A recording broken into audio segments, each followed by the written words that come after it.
So ఆ పరస్పర ఈక్షణమే భువనేశ్వరి. అప్పుడు ఆమె భువనేశ్వరి అయింది.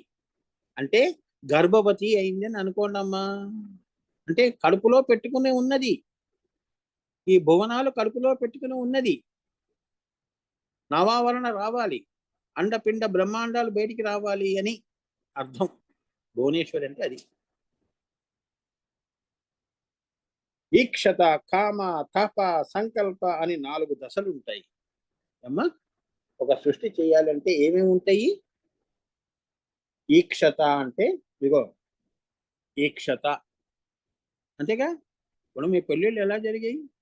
పెళ్లి చూపులు పెట్టారు కదమ్మా, ఈక్షణము చేసుకున్నారు కదా. అమ్మాయి నచ్చిందా బాబు అంటే మళ్ళీ అమ్మ ఈ అమ్మాయిని అడుగుతారు, అమ్మాయి నీకు బాబు నచ్చాడా, అబ్బాయి నచ్చాడా?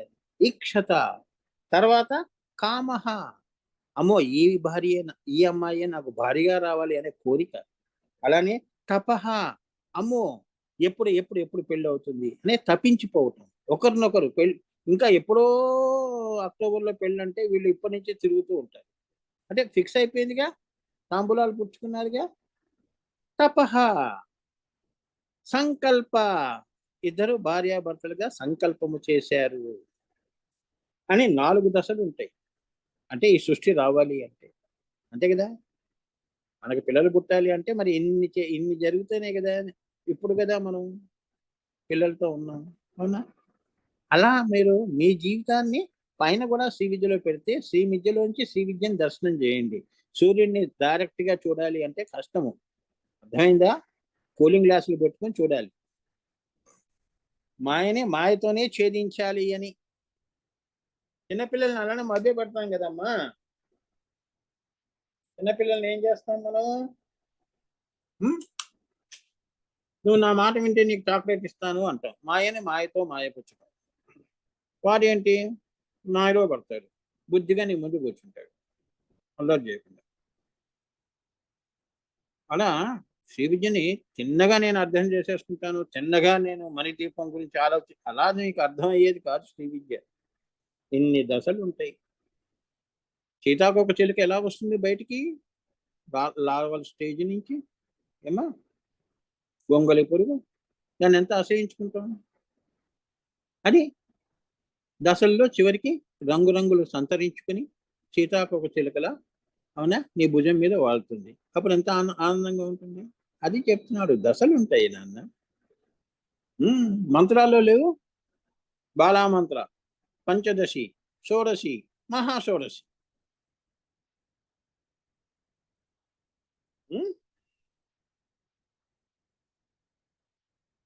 ఈక్షత అంటే ఇప్పుడు శ్రీ విద్యాపరంగా ఈక్షత అంటే ఏంటో తెలుసుకుందాం. ఈక్షత అంటే తనని తాను చూసుకొని నేను అనధ్యానంతము. ఆ అమ్మవారు ఈశ్వరి. ఆ ఈశ్వరుడు ఏమనుకున్నాడు? నేను అనధ్యాంతము, అనాది ఆది అంతము నేనే అని తెలుసుకున్నాడు అని గుర్తుపట్టిన లక్షణము.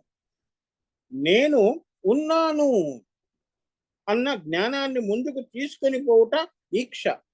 నేను ఉన్నాను అని ఆ జ్ఞానాన్ని ముందుకు తీసుకెళ్తున్నాడు, అది ఈక్ష. మరి ఒక పరిణామం అది. ఈ సర్వమునందు నేను ఉన్నాను, నేను అన్నిట్లో ఉన్నాను, ఈ సర్వమునందు నేను ఉన్నాను అన్నది ఈక్ష యొక్క మరి యొక్క వాక్య. నేను ఒంటరిగా ఉన్నాను అని మరి యొక్క వాక్య. అంతే కదా. సృష్టికి పూర్వం దేవుడు ఒక్కడే ఉన్నాడు కదమ్మా. ఆయనకు వచ్చినవి అహం బ్రహ్మాస్మి, బ్రహ్మయోహమస్మి, ఏమా బ్రహ్మహాస్మి, సర్వం కలివిదం బ్రహ్మ. ఆ 4 దశలు వస్తేనే కానీ ఆయన దేవుడు అని తెలియలేదు. ఆ లలిత అమ్మవారు అప్పుడు ఈశ్వరుడు నువ్వు దేవుడు అని అనిపించింది. శ్రీ విద్యలో చెప్పానమ్మా నేను, వినండి. ఎందుకంటే ఆ ఈశ్వరుడు ఏమనుకుంటున్నాడు? నేను భగవత్ శక్తి సంపన్నుడనై భగవంతుడిని ఇట్లు ఎందుకు ఉండవలే? ఇలా ఆ ఈశ్వరుడికి అన్ని వచ్చాయమ్మా ఆలోచనలు. ఏమిటది?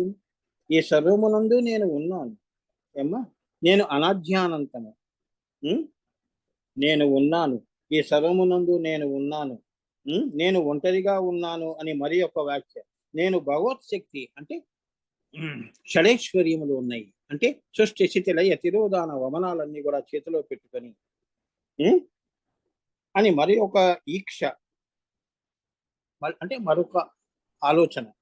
ఈ ఈక్ష చేత తప్పింపబడి అనధ్యానందము ఎంతో తపస్సు చేసిందట. ఆ అనధ్యానంతము అనంతము తపస్సు చేస్తే సృష్టి ఎలా వచ్చిందో, ఈ భువనేశ్వరి, ఈ భువనాలు ఎలా వచ్చాయో, ఈశ్వర సంకల్పము ఎలా సాకారమైందో అది చెప్తున్నాడు. దేవుడే తపస్సు చేశాడు. అంటే ఏంటంటే దేవుడు అంటే మీరు అనుకునే రూపాలు, నామ రూపాలు లేవు. అదొక అనధ్యానంతము. అది తపస్సు చేసి ఎన్ని అనుభూతులు తెచ్చుకున్న తర్వాత స తపస్తత్వ ఇమాం లోకాం అసృజత. అంటే అప్పుడు ఆ తపస్సు ఏమో అది తపస్సు చేసి నారసింహి ఆకృతిని పొంది ప్రథమ స్పందము చేసుకున్నది బిందువై. ఏమ్మా ఆ ప్రథమ స్పందానికి ఈక్ష అని పేరు. మీ బిగ్ బ్యాంగ్ థియరీ అమ్మా. బిగ్ బ్యాంగ్ థియరీ చెప్తున్నాడు ఎలా వచ్చింది, ఫస్ట్ స్పందం ఎలా వచ్చింది. ఆ స్పందం ఏమైంది, ధ ధ ధ 3 శబ్దములు చేసింది, ప్రతిధ్వని చేసినది. పరా పశ్యంతి మధ్యమా దాకా ప్రతిధ్వనించిందమ్మా. నువ్వు ఈ కొండ దగ్గర ఉండి ఓ అంటే ఇంకో కొండ ఎలా పలికింది, అది ప్రతిధ్వని. ప్రథమ స్పందము అయి బిందువు దగ్గరికి వచ్చినది. శివశక్తిగా ఇద్దరు కూర్చున్నారు అని, వారి పైన ఏం జరిగింది అనేది చెప్పాడు ఇక్కడ. ఇది అందుకే ఇది శ్రీ విద్య అన్నారు. పరా విద్య, పరాత్పర కళాం శ్రీచక్ర సంచారిణి.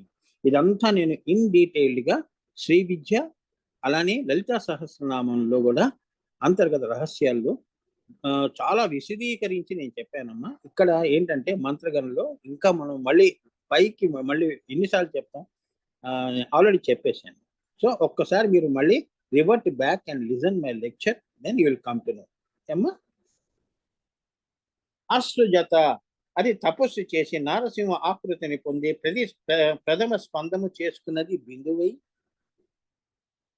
నారసింహ అంటే తనని తాను చీల్చుకొని, ఒక తల్లి బిడ్డకి జన్మించేటప్పుడు బిడ్డ కడుపులో ఉన్నప్పుడు 1 0, బిడ్డ బయటికి వచ్చిన తర్వాత 2 బిందువుగా వచ్చినది. అది చెప్తున్నాడు. ప్రథమ స్పందము చేసినది, బిగ్ బ్యాంగ్ చేసింది. అది బిందువై ఆ ప్రథమ స్పందానికే ఏమన్నారు, ఈక్ష అన్నారు. ఇద్దరు వచ్చి కూర్చున్నారు, ఈక్ష చేసుకున్నారు, చూసుకున్నారు, పెళ్లి చేసుకున్నారు, కూర్చున్నారు బిందువులు అని, దంపతులుగా కూర్చున్నారు. ఇంకా ఇప్పుడు వాళ్ళు ఏంటంటే సృష్టిని చెయ్యాలి అని. అలా సింపుల్ గా మీకు చెప్తున్నాను. లేకపోతే ఎలా అర్థం అవుతుంది మీకు? పైనది పైనే చెప్తే మీకేం అర్థం అవుతుంది? అర్థం కాదు. టెక్నికల్ గా చెప్తే అర్థం కాదు శ్రీ విద్య. ఇలా నీ దాకా వచ్చి మళ్ళీ పైకి తీసుకెళ్ళిపోతాను నేను. అర్థమైందా? ఇప్పుడు నీకేమనిపిస్తుంది? అంతే కదా, ఇప్పుడు నీకు ఆత్మావలోహన సింహావలోకన చేసుకుంటావు. అవును కదా, నేను కూడా ఇలానే, నువ్వు కూడా అనుకో. మీ అమ్మ, మీ అమ్మగారు, అమ్మమ్మ గారు ఇలా వెనక్కి పైకి వెళ్తే ఏముంది, అక్కడ సున్నానే ఉంది, ఏమీ లేదు. 7 తరాల పేర్లు చెప్తావు, ఇంకేముంది? ఎవరున్నారమ్మా అక్కడ? సున్నా తప్ప. అనాధ్యాంతము అంటే అది. అంటే ఏకము అనేకమైనది అని. ఏకము అనేకమైనది. 9 వరకు నవావరణాలు సృష్టించింది కదా. 9 తర్వాత 10, 11, 12, 13, 14, 15, 16 అనంతముగా ఈ సృష్టి కొనసాగుతున్నది అని. అంత సంకల్పము ఈక్ష చేశాడు శివుడు, శివశక్తులు. ఆ ప్రథమ స్పందానికి ఈక్ష అని పేరు, లేదా అనిరుద్ధ నారాయణము అని పిలువబడుతున్న